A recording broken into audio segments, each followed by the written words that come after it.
VP Chwenga, right, according to Isaac Makomich, right, muri Zimbabwe pane zvamufanira kunge muchinzwisisa zvoti vanhu vazhinji vanenge vasingatombonzwisisi zvofamba sei, and that is a problem. So ipapa manje zvinhu zviya zvakuzogadziriswa because pane vanhu vanoverenga politics vokuti vakanzwa politician achitaura statement vanoziva kuti zviri kurevei, and those people mostly they follow where the money goes. That's why muri kuona imimi pari kubudikira bva pakabudikira comrade Geza kusvika izvezvizvi pana comrade Knox Chivero, they are following where the money is. Inzva zvinenge zvichitaurwa nezvazvo vanenge vachitaura nezvemutapa investment fund,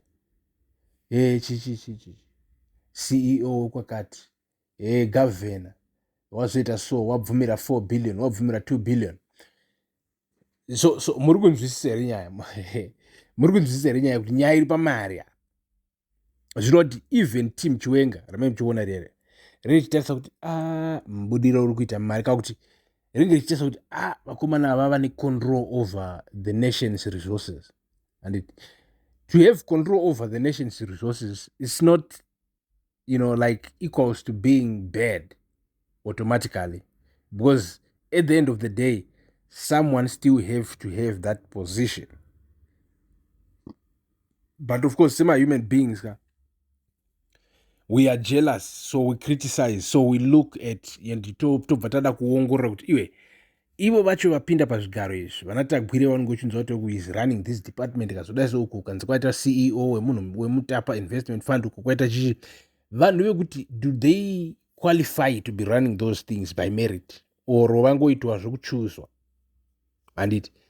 So kana muchitevera mari muri kunzwisisa zviri kuita. So comrade Chwenga manjeko zvino izvi vobudikira vari kutaura zvavataura panapa according to Isaac Makomich, and muri fanira kunzwisisa it's breaking news. Hanzi warning shots fired as VP Chwenga calls for unity of purpose to safeguard our sovereignty by Isaac Makomich. Right. Hanzi yesterday Vice President Constantino Chwenga lit the independence flame at Juliet Zezan Assembly Point to kickstart the roadshow in the province ahead of national celebrations set for Mapisa Growth Point in Matobo district. Right. So during the event, the Vice President said the responsibility of safeguarding our sovereignty now rests upon us all. This highlights that the Vice President is calling for every citizen to ensure that the country is safeguarded. So mukomana ari kuti iye since VP Chwenga vakataura mashoko ekuti ivo yava nguva yekuti munhu wese muZimbabwean wese aite safeguard our nation's sovereignty. Vakomana takakudzai kuti zvinhu zvese zvemuZimbabwe zvinotaurwa naPresident Mnangagwa kana kuti zvinotaurwa naVP Chwenga, at this point it's almost like you can always link them back to the factionalism, but you have to do that with cautious. So in this sense mukomana ari kuti iye izvi zviri kutaridza kuti VP Chwenga now he is saying to the people of Zimbabwe yava nguva yekuti voice redu rinzwikwe to protect our sovereignty as a nation. Right, Hanzi.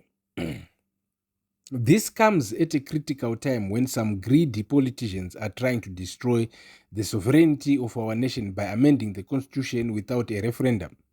The constitutional change is being pushed by unelectable, losing politicians like Themba Mliso, who lost the 2023 parliamentary elections, and also Ziyambi, who lost primary elections twice in less than 1 month during the 2023 elections. So complain iri kuti boys rakapinda kauti rakawana zvinzvimbo kauti rawana something kunzi right bata apa utaure zvakati riri kutoti isusu tawana basa and toziva kuti by the people we were not going to get this job, vanhu vanga vasiri kuzotivhotera. So nekudaro boys robva raita sei, robva rada kubata zvigaro zviya nekusingaperi amen kusvikira narini handi ndo chechava chishuwa handi ndo zviri kutaurwa panapa ndo zviri kutaurwa panapa. So handei mberi tichipedzisa mukomana kuti hanzi people are very angry about this move to change the constitution to allow the president to stay in office until 2030. There is also a high probability that in 2030 or before 2030 they will attempt another amendment. Saka kana vambogona kukandira chi-amendment now chii chinovatadzisa kukanda futi chimwe cha-amendment. But tisati tadaro muri Zimbabwe 2030 muna 2030 how old will be President Mnangagwa? 90? 91? Right. So muri kunzwa here zvemakore zvemunhu atotova nezvake. Zvimwe zvinhu zvechingoda kuti tiite easy.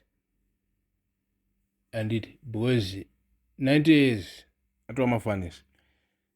So muri Zimbabwe mukomana ari kutaura achitaura ande kumberi hanzi, while lighting the independence flame, Vice President Chiwenga said these powerful words: "It represents the price that we paid for our sovereignty and the responsibility that now rests upon all of us to safeguard and consolidate that sovereignty. It connects our past, defines our present, and highlights the pathway we share," said VP Chiwenga. Muri kumanzwa mashoko ndeenyu kuti mubhebhenure mudhadhanure. Handiti hanzi political analysts are saying that the vice president means the sovereignty of this country will not die. It will be protected by its people and by those who fought for independence.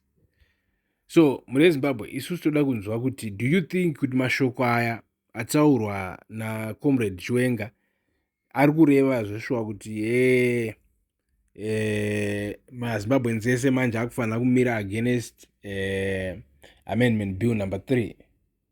Because kune mamwe ma-analyst ari kuuya achitudza kuti hey, muri kuona chii? Chiwenga wamuri kuona yeye anotosupport amendment bill number 3. Arutichikwe totokuudzai Chiwenga wamuri kuona ari kutosupport amendment bill number 3. Tikati wakumanaka ndona ma-big speculations. But wakumana vanhu kakatomira vachitoti ichocho ndochotori chokwadi. So isusu muri Zimbabwe tichitonetseka nawo kuti saka chokwadi ndechipi, but imimi muri kufila zvamunonzwa kuti ichi ndochokwadi, ichi inhema ichi. Do you think kuti Chiwenga anotodaro zvimwe ari kuside ravaMnangagwa? Timbriyari ari wirirane rera kana muchiri kuona pastage paipa chididi Mnangagwa achitaura kuti achiri mufana wangu bozi ameno Mnangagwa anenge achishona kuti Chiwenga achiri mufana rera bozi maybe vakasiyana nechi around 10 years. Samukoma maybe anenge achingona kuti mufana wechidiki, but hey boys atova madhara esa. So muri Zimbabwe nyaya mazvinzvira, nyaya ndiyo zviri kuitika right now. Imimi ndimi toda kunzwa pfungwa dzenyu mucomment section. Thank you for watching the Mutapa Times.